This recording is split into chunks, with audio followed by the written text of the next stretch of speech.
co-host Amanda, and I'm joined by my other lovely co-host Simona. Hello, everyone. And we actually have another guest who also works here in the Mahopac Public Library, and that is... Hi, I'm Ben. Nice to meet you.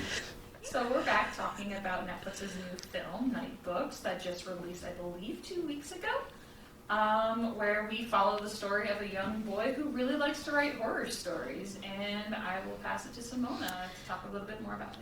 All right, so Night Books, just a quick backstory, is based on a 2018 horror fantasy novel written by J.A. White.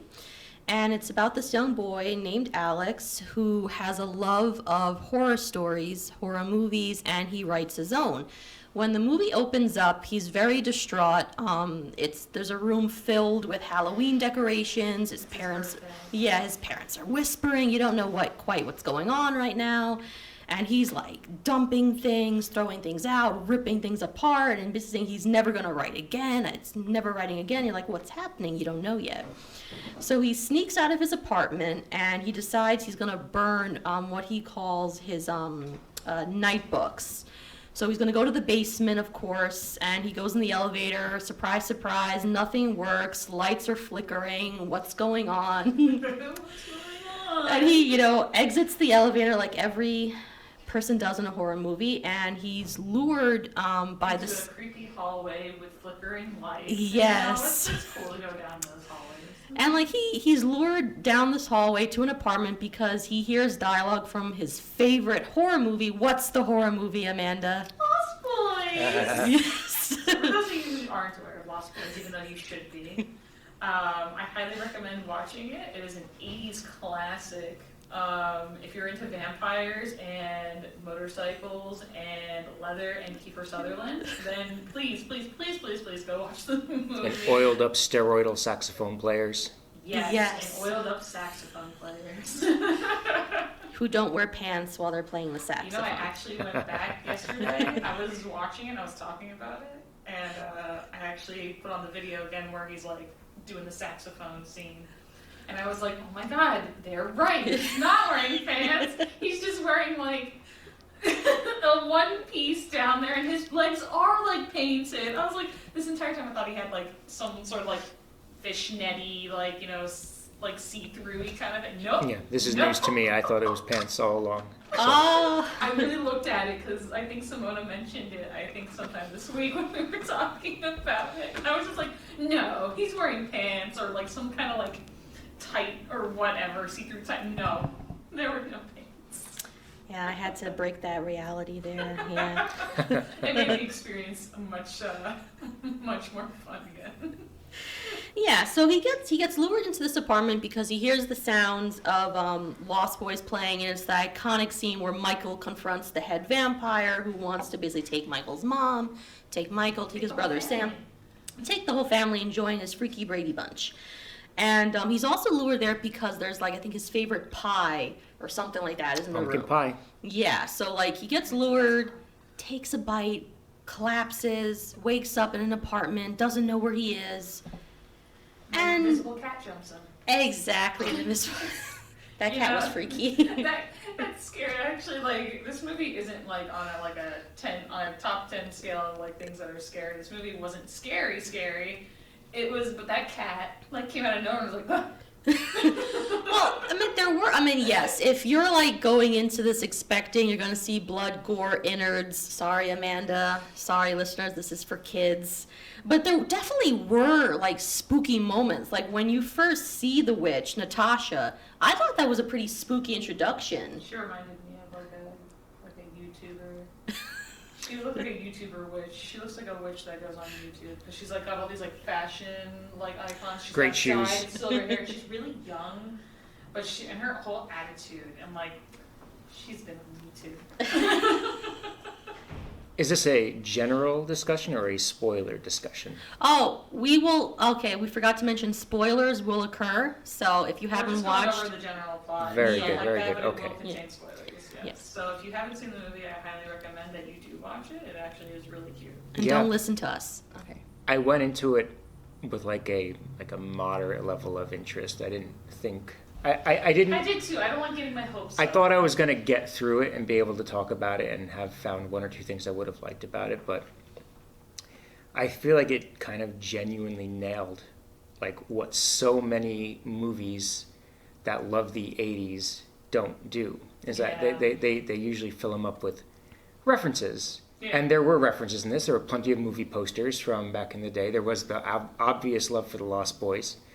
But it nailed what made all our, like, those 80s movies that we're thinking of, those 80s kids movies that we're thinking of, in the sense that it might have been too much for kids, but it was a kids movie. It was probably too scary for kids. Yet, that's how, that's their never-ending story, or their Gremlins, or Legend, or Labyrinth, like all those ones that maybe were too much. The Dark Crystal, right? They're just... Well, it's funny that you bring up, like, children's movies. It's actually, I watched this documentary on, like, scary movies at one point, like, the scary movies that made us, and the number one scary movie they put down was actually Wizard of Oz. Yeah. So many kids were afraid of the monkeys that literally Wizard of Oz became, like, a horror movie because of those monkeys.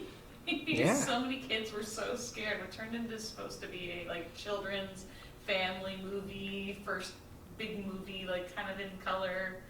No. Technicolor, sorry. Yeah, and also they did have, like, one of the extras hanging themselves in the background of the woods in the middle of, like, production that eventually... I thought that was an urban legend that they actually hung them. Like, I thought that was, like... There might have been some truth to that. I hope I haven't been duped all this time. I think after years, though, they might have edited that out if they've spotted it by now. Digital effects. Oh, it was so funny because I remember I used to try to watch for that scene. Well, that sounds so morbid. I just wanted to, like, catch it to see, like, do I see it?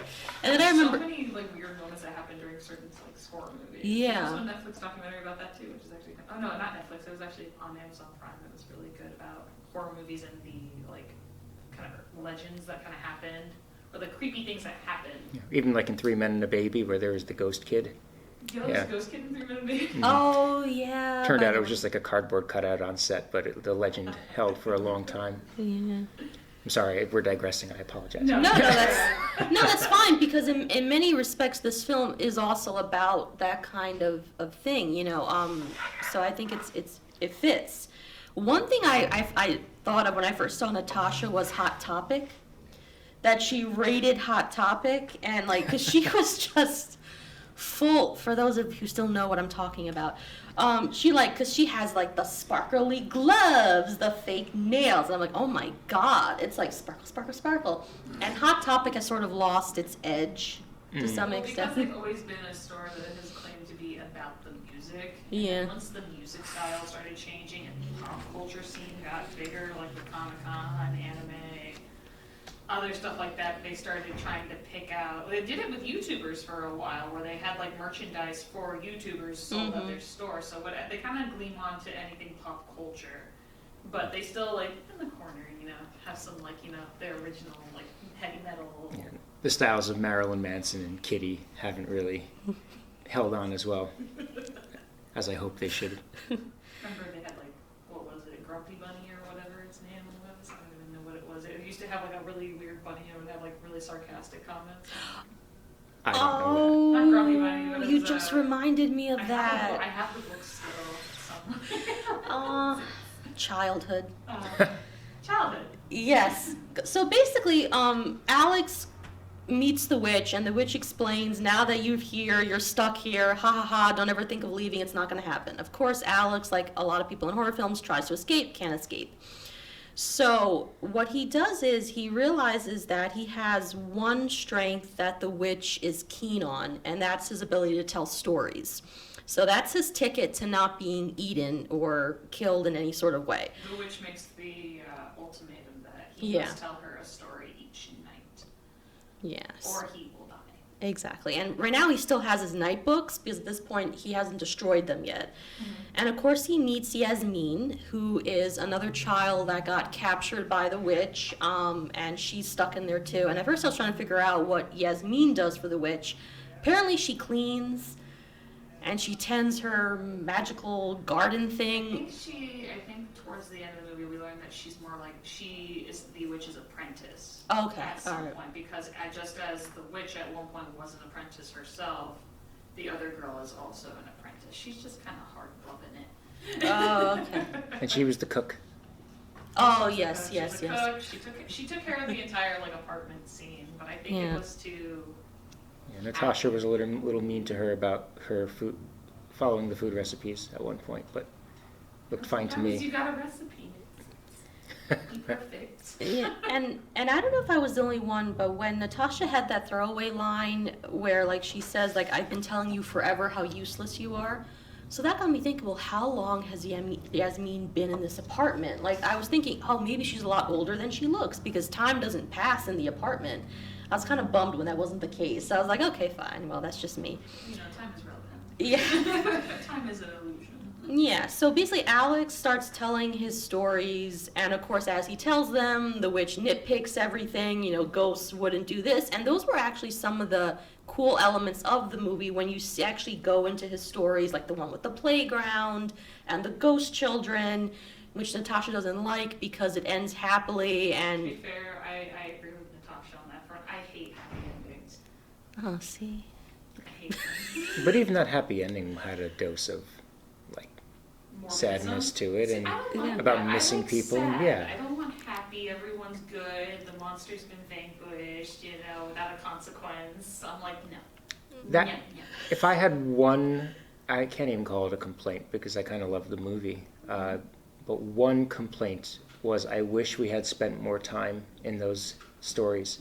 They were Because so they were beautiful. They were so interestingly filmed. It was like cardboard cutout. And like you know, a set oscilloscope design. or whatever, I don't know the word I'm looking Yeah, for, that thing old that, school yeah. video cameras, and I loved how like semi-cheesy they looked, which was great because the kids' inspiration comes from these cheesy films that Yeah. came out. I'm like, I hate to say that The Lost Boys is cheesy, but it is. It's held up better than most. It has. Like- And so, like, you know, you go back and you watch some of the horror films of, like, yesteryear, and, like, you can watch, like, Nosferatu, you can watch the old Boris Karloff stuff. and Did you can kind of know? Look at it now. What? It is the 100th anniversary of Nosferatu.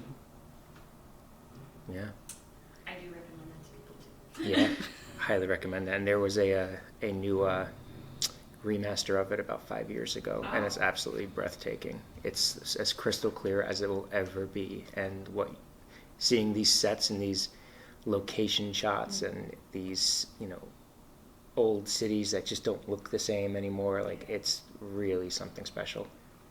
And you can What's the one with John Malkovich. that and- was The Shadow of the Vampire. That Yeah. was based on the behind the scenes of Yeah. how the actor kind of went all, like, everyone wants to Yeah. talk about how Heath Ledger got into character when he did Joker, but they don't compare considering to Max the guy Schreck. who did Nosferatu, like, didn't come out till night. Yeah. There was rumors, I don't know if they're real, there were rumors that, like, people started going missing on set because This, he was, like, being the vampire. the story of Max Schreck is an interesting one, and apparently he was always a weirdo, and he just was perfect for the role that way. So, but going back to Yeah, sorry, another digression. No, you're good. No, I can talk about vampire movies.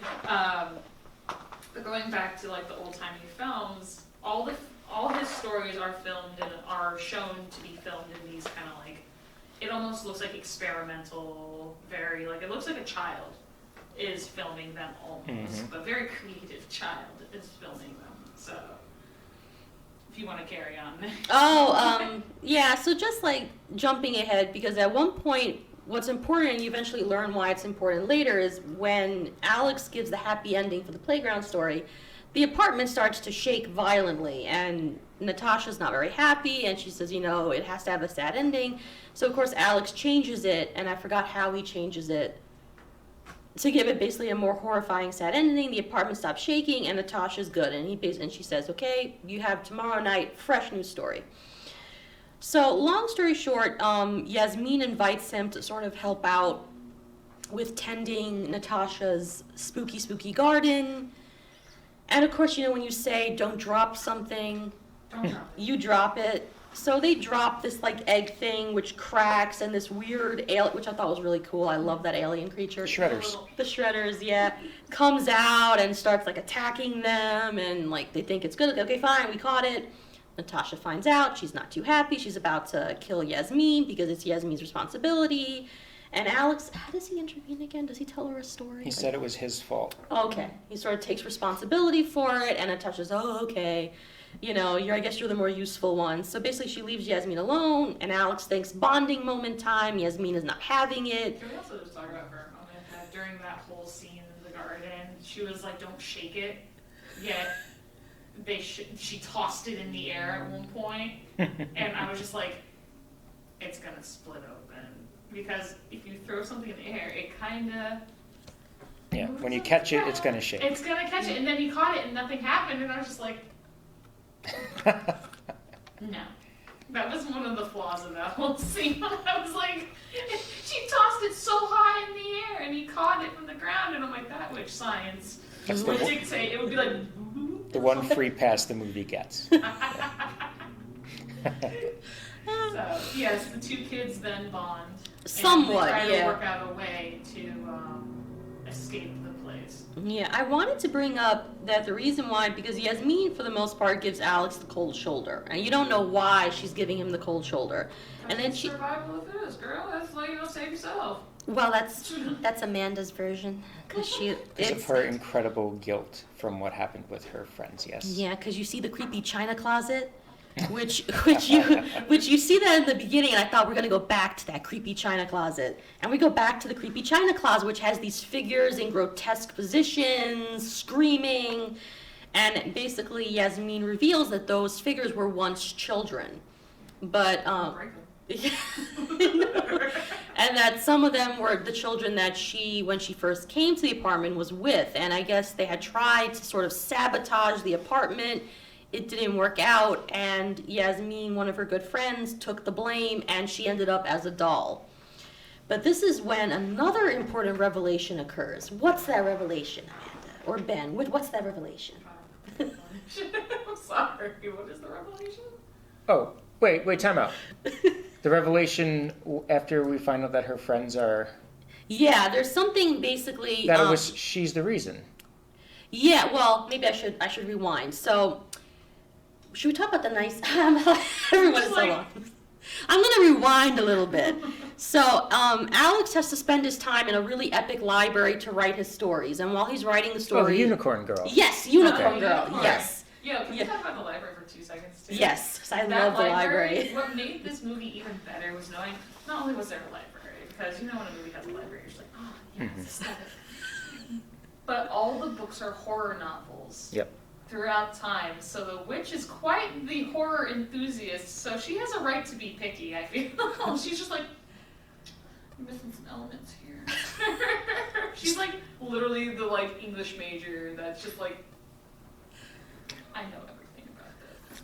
I still feel like all libraries and cinema are playing second fiddle to 1990s Beauty and the Beast, which is, I think, the greatest, most beautiful library. The cascades of books, yeah. Styles, yeah, I love that whole thing. Mm-hmm. We all want that. Mm-hmm. But I like old-timey kind of like, I kind of like the library that she had because I like the spirally staircase. I kind of like the feel of the more at-home Darkwood feel of the whole thing. It's dusty. It shows time and weather. Love it. I was impressed that Alex somehow, with all of those books, figured out within a week which ones, how to follow the notes of the secret diary. Yeah, and I like it too, like, yeah, that the girl had, you know, put it in the margins. And I don't know if you caught it, but the writing evolves. Like when he sees the final note, the handwriting is completely different. So I know it was bigger, more straight lines, like the enthusiasm when she figured things out. And it also was like sharper, and I kind of thought, oh, she aged maybe, because the writing at first looks very young and childish, and then it's like these really jagged, it's like very sharp, like, oh, she's probably been there for a while. But yeah, I was kind of curious how he figured out the books too. Like I was trying to figure out. That's the only second free pass the movie gets. Potholes. Plot Kids to be smart in this, okay? They're thinking about it. There's a gajillion books in there, yet he was able to pinpoint and figure out which ones. Actually, no, he got help. The book comes out of the shelf. He got supernatural help. The book. I missed that completely. Yeah. Witch's house. Anything can happen. Yeah. So it's like it comes like shh. It slides out of the shelf, and he looks at it, and then he pushes it back and ignores it, and then I think it comes out again. And I think he pulls it off the shelf. So he had some help. If Page Master has told me anything, don't touch those books. Classic. Yeah. So going back to the unicorn girl, what Alex realizes is that none of the figurines have a unicorn necklace. So he basically says, okay, so she was successful if she's not in the cabinet of doom. So, and that spurs them to continue with their plan. Right, that's the revelation. Yes. That's I needed a reminder there for like, wait a minute. Unicorn, probably quintessential to this film. Yes. Yes, we find out. Yeah, I was thinking the revelation of much later on. I was like, that didn't happen yet. No. That's what I was thinking. I was just like, unicorn girl. Yeah. So we find out, I believe, the revelation Simona's trying to get to is Yes. that we find out, I believe it's Yasmin was the unicorn girl. Oh no, the witch is the unicorn Natasha's girl. the Natasha was unicorn girl. Mm-hmm. It's like you got all these kids were lured there. Unicorn. So that was one of my favorite parts of. We kept Natasha as sort of like a solid villain, but there are redeemable qualities there, and I look forward to seeing if that, when this movie gets enough viewers and Netflix decides to make part 2, if we see those redeemable qualities come to happen. Yeah, I don't know if I'm that optimistic, because you would think, first of all, the fact that she has spent so many years with a witch well, not under the house, wherever the witch is. It's weird, that can we talk about the creepy forest? That was incredible.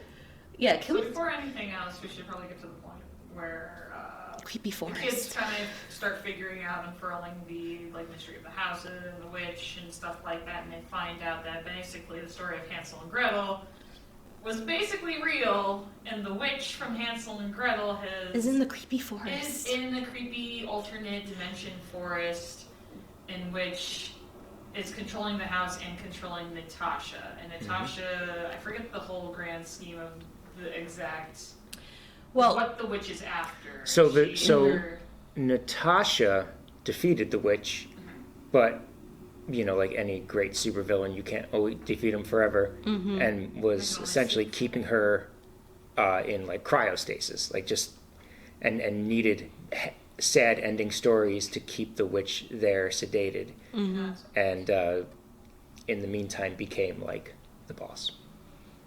Yeah. Because you find out Natasha was a victim of the witch who actually did eat people. Natasha doesn't eat anyone. And instead of falling for this whole she did the story thing, but she also did the whole. She decided she wanted to learn magic from the witch, and she did. And I think that's kind of what she was setting Yasmin up for, too. That's what I kind of felt in the story of things. Is that she took care of the house, she took care of the plants. She had a kind of a knowledge of potion making, which kind of showed that she had training of some kind, or at least I think Natasha was leaving behind breadcrumbs. Well, she wrote the recipes of the potions in the books. Exactly. So I think the more Natasha got in trouble, the more Natasha learned how to survive in the house, and also I think it was to avert the witch's gaze, if anything. The other one being like, what you got going on with it? You being sneaky? No, I definitely agree, because Natasha at one point it's too easy. That's too easy the way they got her, and I'm like, that's a little. You gotta think outside the box a little bit. Yeah. I've read every horror movie, horror book in the thing. First evil unicorn I've ever seen in my life. Oh. You've never heard of the bicorn? I've never heard of that. There is a mythical creature called the bicorn, where instead of one horn it has 2. But it is in the family of the unicorn, and it's where a unicorn is mainly, it goes to virgins. The bicorn can only be ridden by people who are sinful.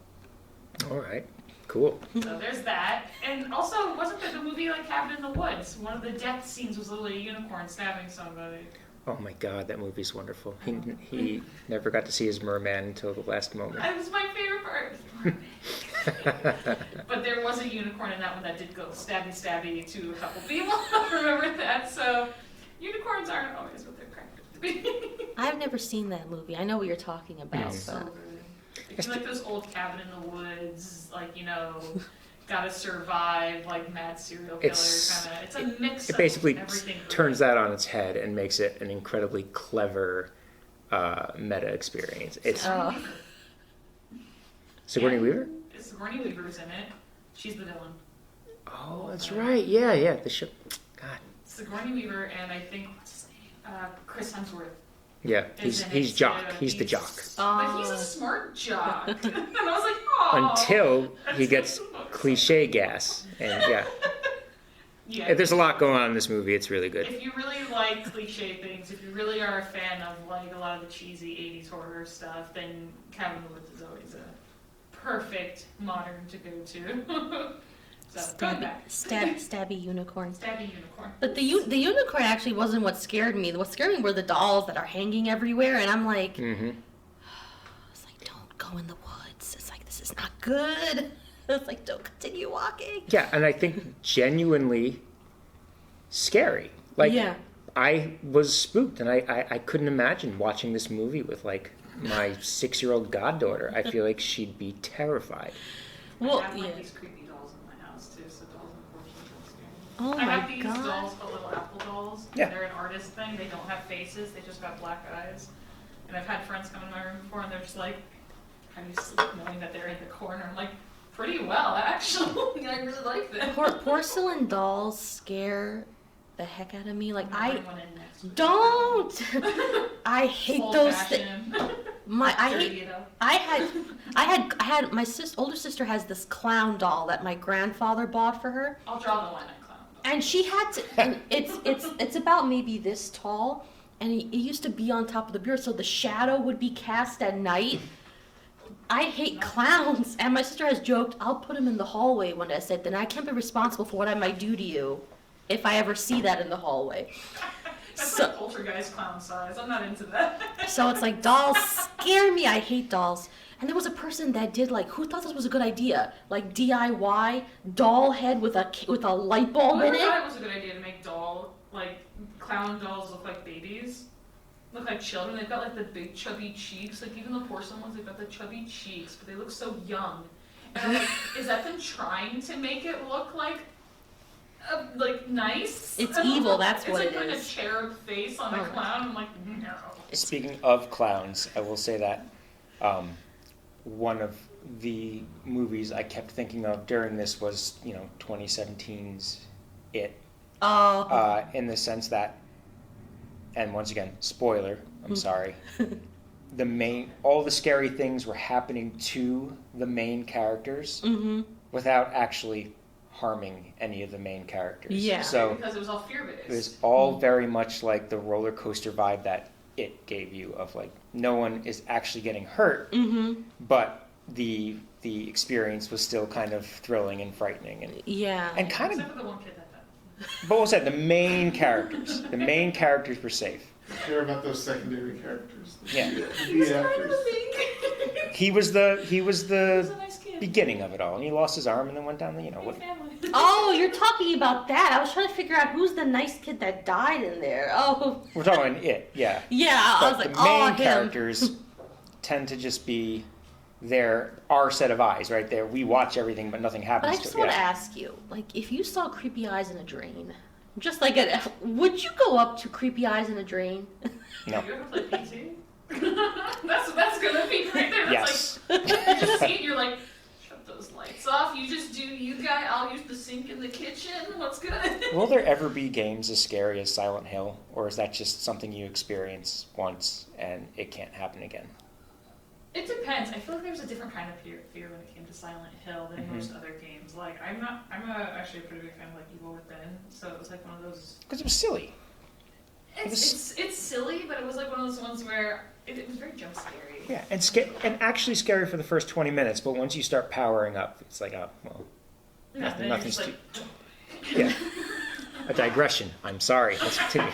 No, but the Silent Hill, I saw the film because my friend forced me to watch the that first was one. pretty creepy when it came out. That scared the hell out of me. I was like, the nurses, but I actually rewatched the nurses scene is awesome. I was like, oh, those nurses. Makeup was so cool. I know, and I watched how they did it. But okay. I love seeing nurse cosplayers. They're just so fun. Mm-hmm. Scary nurses. So basically, long story short, they get lured into the candy house. Yasmin and Alex eat the candy. They have the psychedelic moment. And they go down, they see the former witch in a coffin, and she's asleep, and Natasha says, you see, this is the witch, this is why you have to read these stories, I stole her powers, if she wakes up, she's gonna come after me. Surprise, surprise, the witch starts to wake up, and Natasha demands that he start reading scary stories, and Alex sort of says, okay, fine, I'll tell you a scary story. You wanna hear a scary story? And the scary story is the story of his life.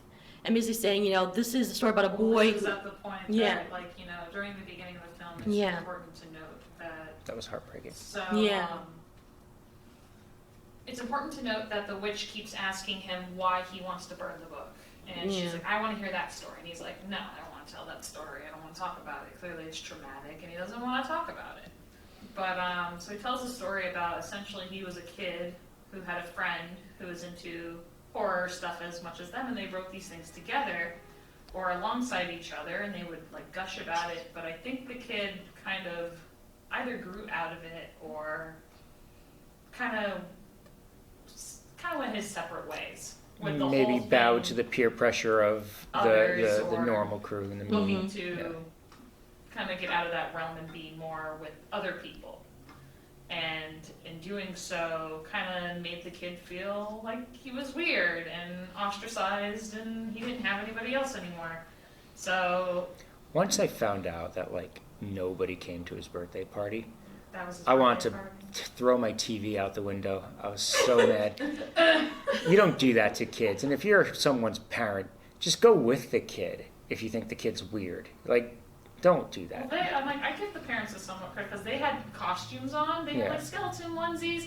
They set up this whole thing, and I'm sure they felt just as awful. Yeah. And they didn't really. It's a weird situation. It's what parent is ever ready for the adventure? Yeah, I mean the parents of the other kids. Oh yeah, no, I don't think they knew, because if you know kids today, they don't tell their parents a lot of stuff anymore. They don't talk about that. They're having fun play dates with their other friends, and But that was genuinely upsetting. it was incredibly upsetting. So the kid gets a trauma, and so he decides that because he's the weird kid now, he doesn't want to write these stories anymore. He doesn't have a reason to write them anymore. He doesn't want to be the weird kid anymore.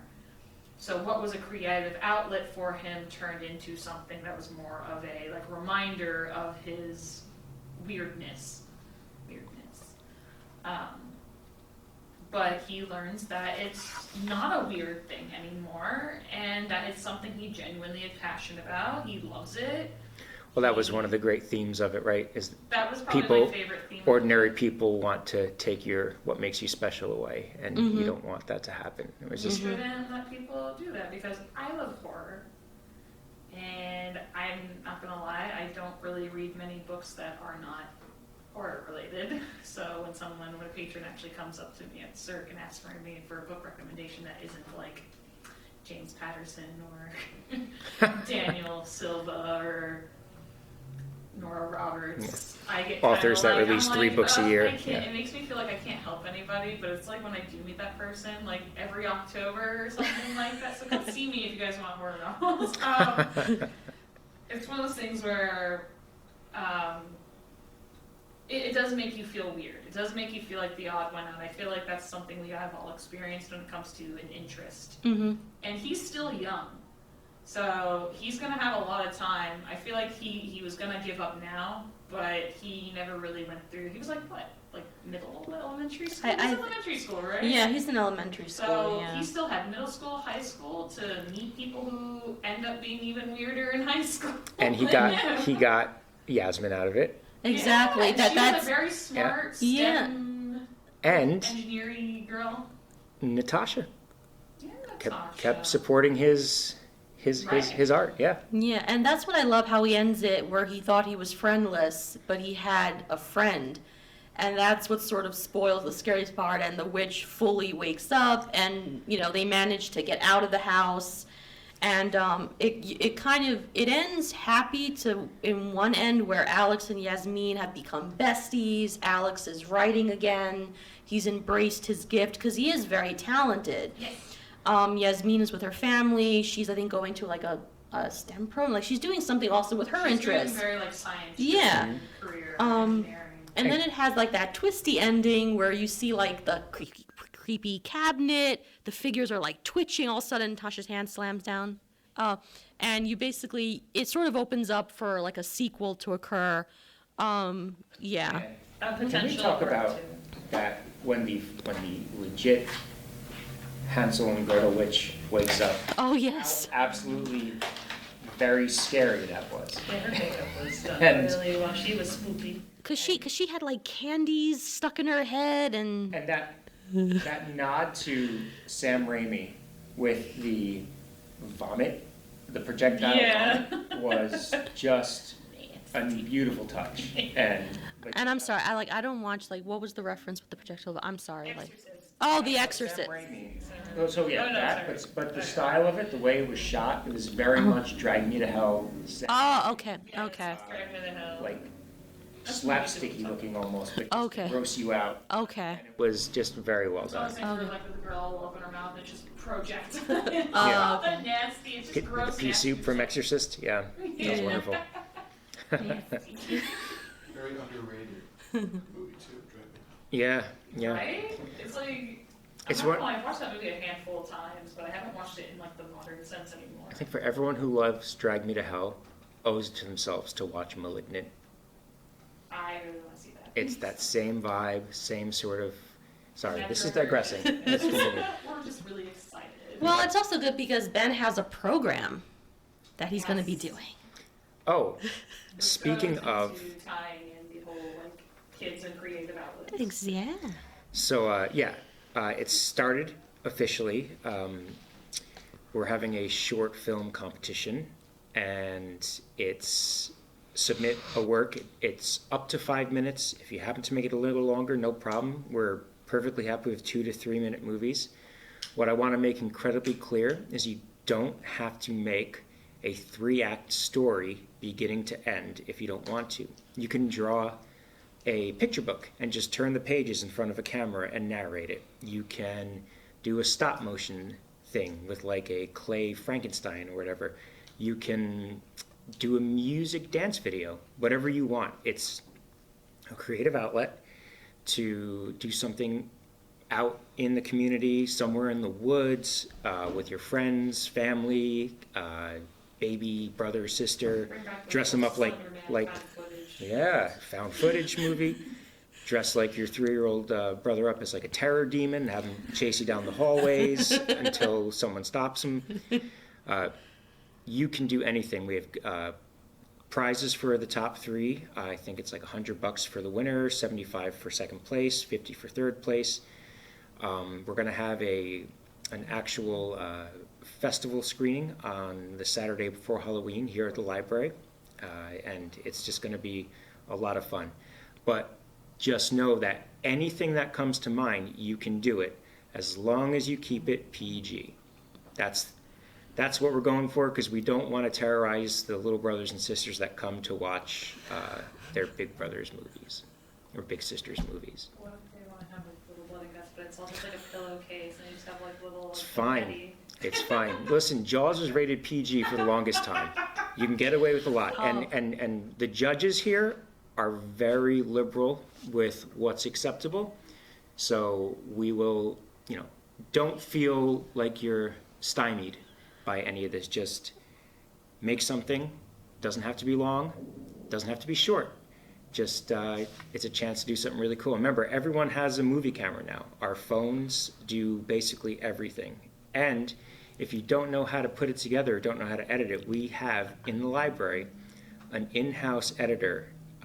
His name is Joe, and he's ready and willing to set up appointments to put your footage together for you, with you, help you choose your music, help you choose the sequence of events. It's a real exciting chance to make Halloween movies. And producer Lou sent me just to ask, how can people submit the films and when is the final screening? Final screening will be on October 30th. From, is it the 30th? It's the Saturday. No, that's when we have to submit. Oh, okay. That's the submission date. It is October 30th, right? Yeah. October 30th. Final submission date is 11:59 p.m. on October 25th.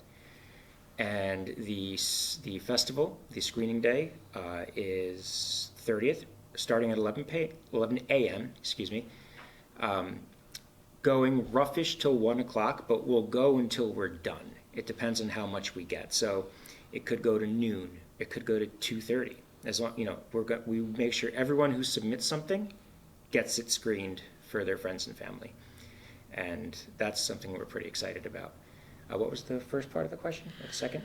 Oh, just when the screening was going to happen, but that was definitely answered. And just as like a closing, producer Lou There's has another part of that question I didn't answer. How do they submit? How do they Oh, yeah. submit? Oh, okay. Oh, you just submit it to Benkler, Benkler, at mayapaclibrary.org, or pmurphy@mayapaclibrary.org, or our judges, Amanda and Simone.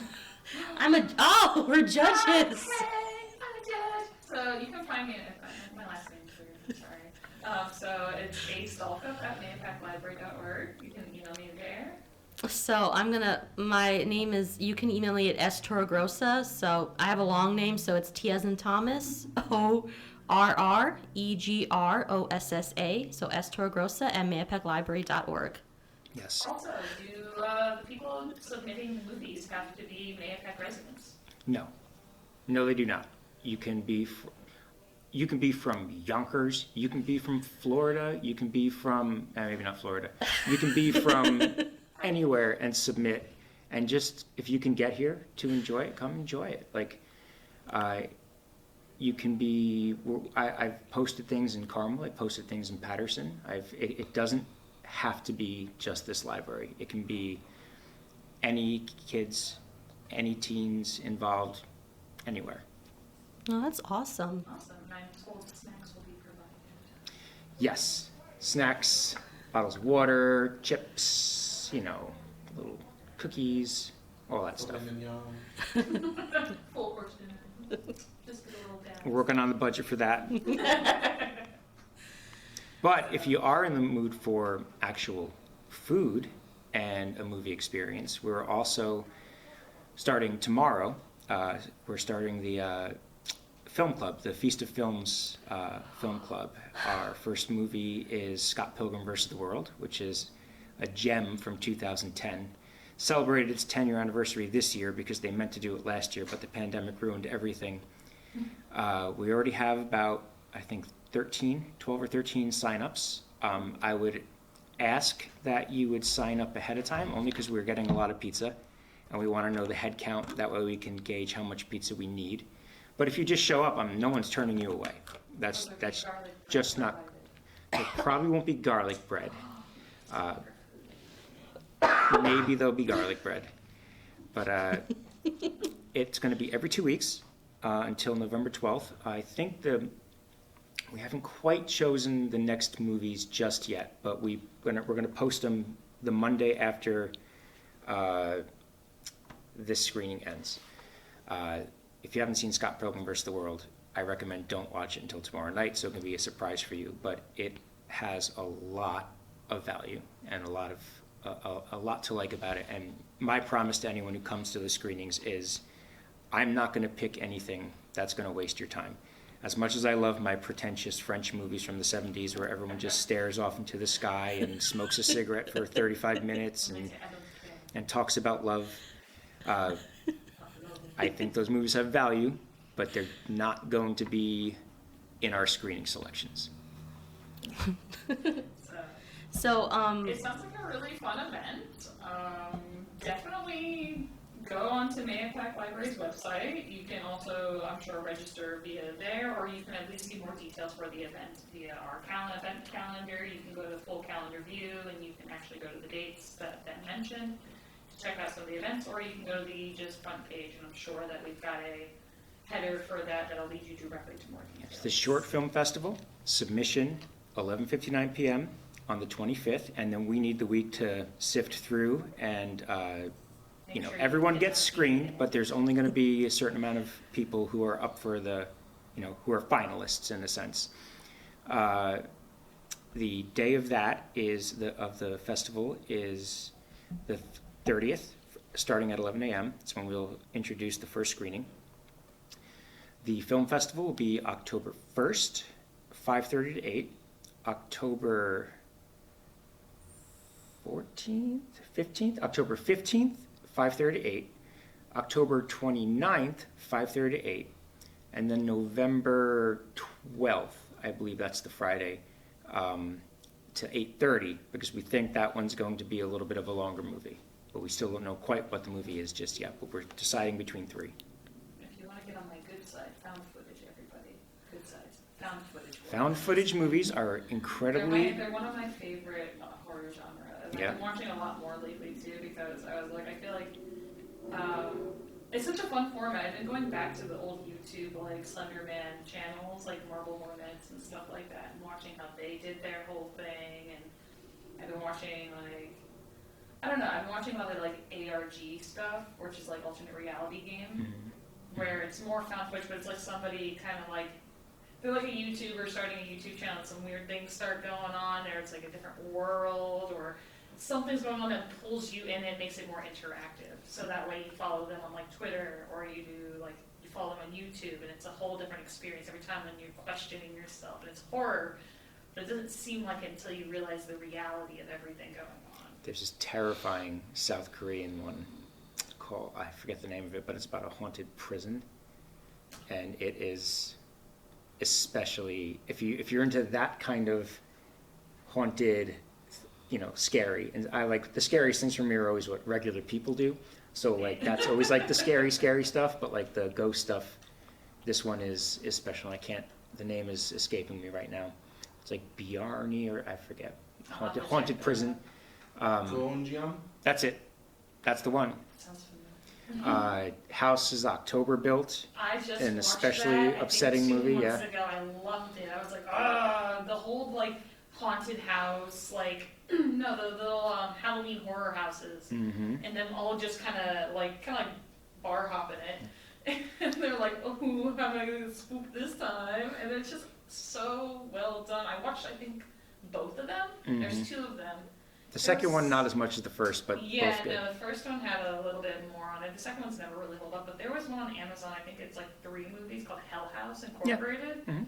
That one was interesting, and I'm always for like creepy, like, oh no, what's in the basement, don't go down there, like, ah, I love chaos. And it's just, yes, chaos. And I know this one gets ignored a lot. I don't think it deserves it, but 2016's Blair Witch Was is... that the remake? That was not the remake, the sequel. It was Yes. the actual sequel to But it's not the sequel called Yeah. Book of Shadows from no, 2000. It's like, no, that was not found footage at all. it does run a pretty standard, you know, horror thing, but that last 25 minutes is like... So good, but that's so reminiscent of the original as Yeah. well, because during the entire Blair Witch, you're kind of just standing there, wondering what's going on, but nothing scary happens. Getting stressed but not getting scared. Yeah. But the last 20 minutes of 2016's Blair Witch is Fantastic and special. scary, Yeah.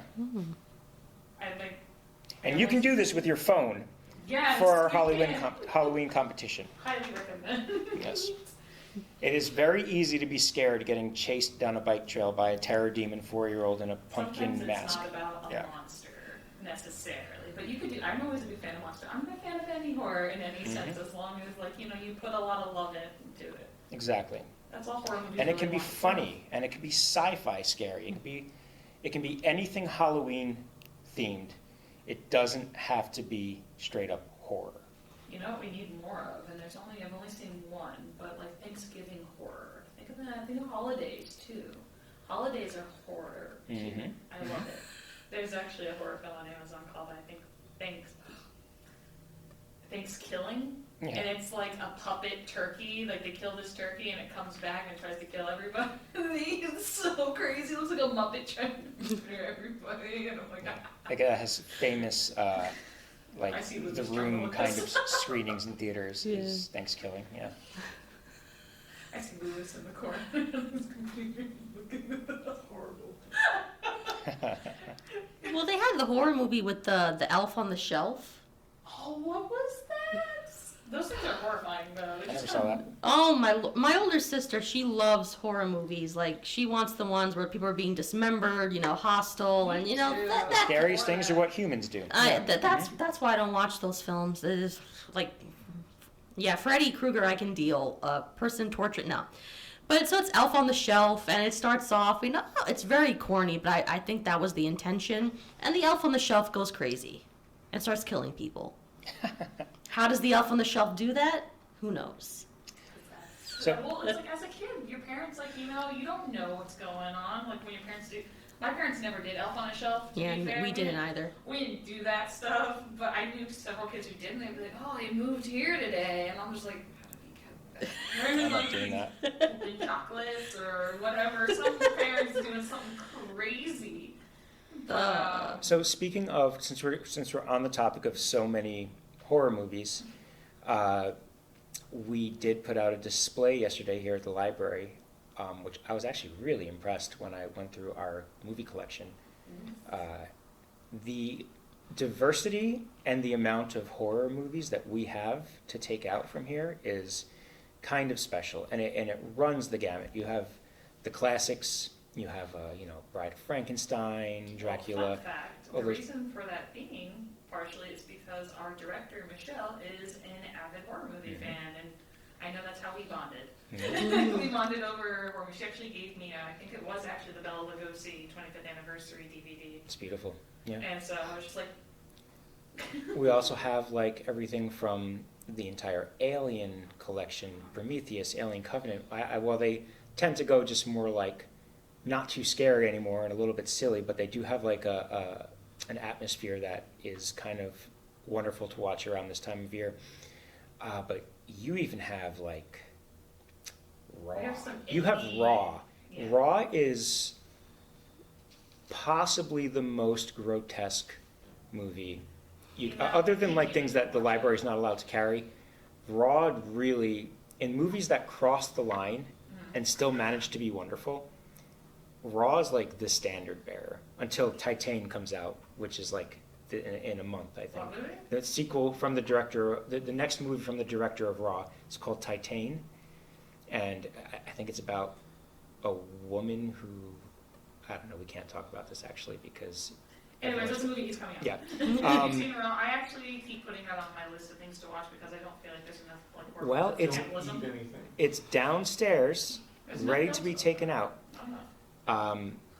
There are the diversity of horror films is really cool in this library. I was really impressed when I was deciding what's getting a display and what wasn't. And well, it's interesting too because you get to see, in a sense, because we always try to pick the movies that I know Louis tries to pick the movies that are more they're mainstream movies that are coming out. It's nice to see that some of the horror or the movies that are being talked about are horror now. Whether it's things from more of the more what's his name, Jordan Peele's works, whether it's Us and Get Out are both on the display.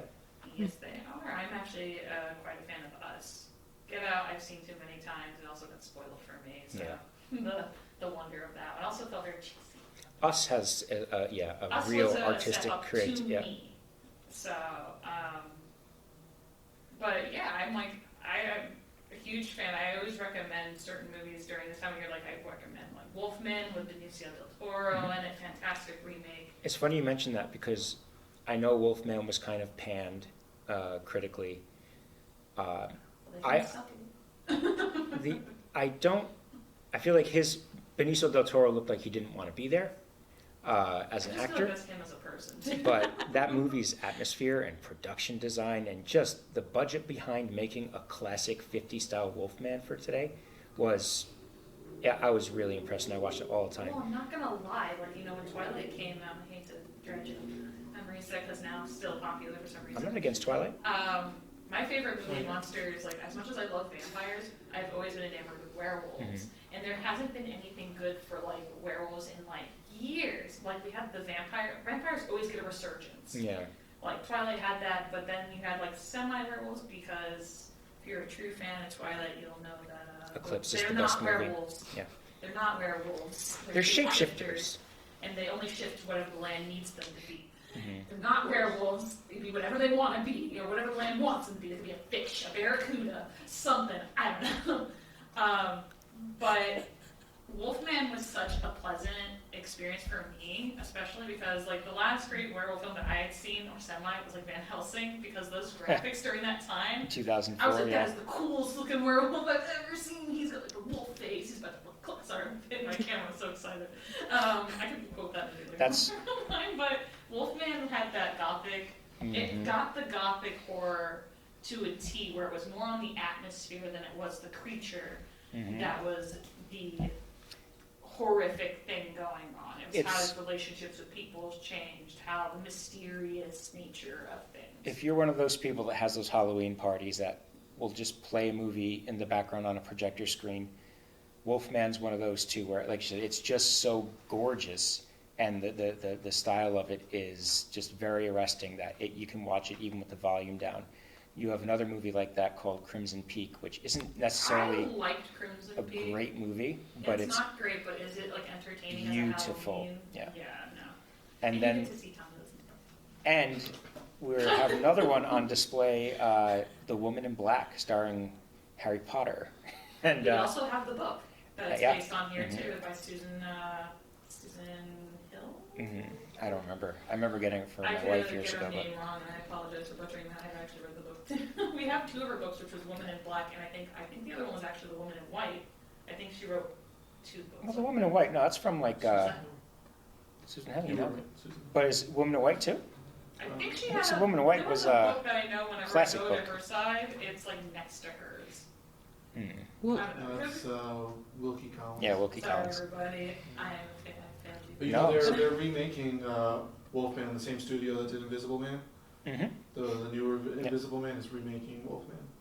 Yeah, I hope. Because the Invisible Man, which is also available here at the library. Very good. Surprisingly good. Yeah. That's Elizabeth Moss. They're making more of like a modern retelling, because when I read like H.G. Wells' Invisible Man, I was like, so that's what this is about. He's just a guy who took the wrong potion. Ryan Gosling apparently has been carrying the torch for the Wolfman since he started acting in movies. He has loved the Wolfman. He grew up obsessed with the Wolfman. He's always wanted to do it. So I'll be excited to see what the graphics look like on that one, because I am a stickler for how my werewolves look. If you're going to go Harry Potter route, I'm going to be very disappointed where he's like a naked mole rat. What do you have against Lupin? I love Lupin, but when that was not a very compare him convincing. to Fenrir, and you think like in your mind when you're reading Harry Potter, you're like, yeah, you have a vision of what a werewolf looks like, but then you get what they gave you in the movie, and he looked like hairy, naked. And it was just like, I liked the structure. Looked like the weasel but from the it Suicide needed Squad. Some hair, because Lupin had hair. Just give him more. He's a wolf. This is part of the transformation. I'll give it like points for creativity, as I did when Twilight first came out, that their vampires sparkled, because at least the creator knew what she was doing in her mind versus the person who wrote Twilight. Stephanie Meyer, I'm calling you now. So I have to say we are very well equipped for the Halloween season here, movie-wise. I was really taken with the selection, and it's funny, you have a horror section, which I didn't realize, but I haven't been here long enough looking at the movies. But even I picked stuff out of the drama and comedy, and there's a lot to like, and Yeah. The movies. You really do. I'm really excited about that. So as much as we have divulged from what our original topic was, I think it does speak volumes for what this film kind of did for everyone. It did give it had a lot of inspiration, and it was almost like a giant love letter to the things that made horror, going back to Hansel and Gretel, like mainly to like the old fairy tales that used to be horror stories for children, all the way to like an 80s inspiration with the Lost Boys, and despite the cheesiness of it all, to more of a modern take on like, bullying and stuff like that, and how traumatizing things like that, and how much of that's somebody else's own horror story as it is today.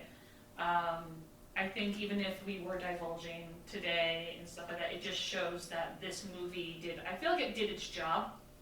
In a sense, not only are we seeing a kid grow up in a sense and learn that he should be okay with with his interests and his passions and to pursue what he wants to do, But also, we also get that sense of nostalgia through the movie that I feel like the creator definitely put a lot of like attentiveness to. But I feel like what set him above, like, just the kind of movies that rely on nostalgia is that he did not rely on just Which was a nostalgia. Great thing. I'm honestly tired of the remakes. I'm getting tired of the nostalgia trains where, like me and Simona did talk about the Goosebumps thing. We talked about the Goosebumps, the 3 movies that they came out with, and I'm not gonna lie, like, I felt like that was done right as well. Is that the Jack Black movies? No. Netflix put out Fear Street movies. They're Goosebumps? It's written by R.L. Stine. Wow. It's basically R.L. Stine went into several areas. He has one adult fiction book that I know that we have here about Red Rain. That was his first attempt at an adult. But he went from like young adult to like junior to young adult and like more upper teens with the Fear Streets. Fear Streets are like almost like the Michael Myers, something's going on in this town, and they're more standalones and stuff like that. They're an interesting read. I have a bookmark downstairs with a bunch. And they keep going back in time, right? Like no, they don't. They're like all one's just like 94, a singular one's time format. Yeah. Well, I mean, the first one's in like 94. Well, or The something. movies are done like that. What the Fear Street movies are loosely based on his. It takes place in the town that the books are set in, which is Sunnyvale. Or what is Sunnydale? I think we had a hard time distinguishing those two in our podcast on it. If you haven't seen it, please go back and watch it. It's fun. But to make it more modernized and make it more of an interesting plot, they decided to go back and there's like a witch and like you put a curse on the town, and so first one takes place in like the modern time, and then you go back and you see like other things, and then you go all the way back just to come back to the future, and it's kind of like the development of this town and what's been happening, and going back in time and trying to figure out like the pieces of the curse, just all of it. So I would say all 3 movies make up like a small book, but as far as reading the Fear Street novels itself, it was more like, oh, you guys are in a suburban high neighborhood, she's babysitting today, but there's a serial killer on the loose, so it's like, or something weird's going down today. So it's kind of more like singular instances, very fast reads. Okay. So it's kind of like that. But even like with Fear Street, the people who directed it definitely had a lot of love for slasher flicks. Whether it was campsite slasher flicks, suburban slasher flicks in general, they had a very big love for it. All right. But they didn't make it like, and they made it just as kind of cheesy, but it was one of those things where I think that's what they were going for, and they succeeded. Without making like 50 billion references to, oh, here's Friday the 13th over here.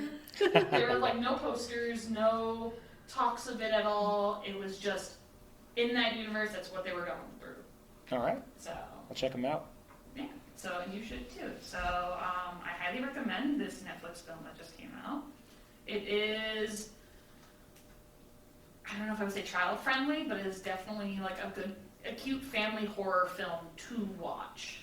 It's kind of like those Disney, I mean, maybe more of a step up from those old Disney Channel Halloween horror, Halloween Town. Oh, I would, yeah. Kind of feel. Night Books it's deserving all the reviews that it's getting, all the positive reviews it's getting. It's very much a quality thing and a quality movie. And scary. I'm not going to let my 6-year-old goddaughter watch it No, yet. you shouldn't watch it with a 6-year-old. But Maybe when they're in middle school they can watch it. But it works. It's all around quality and has excellent acting, and it's just, I'm down for it. So to those watching, I hope you enjoy the film, and to those who wish to enter the short film festival, be as weird as you want.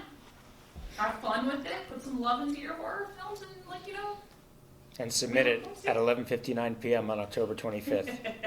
Yes, and we look forward to seeing them. So until the next podcast, guys. Thank you, everyone. Thank you.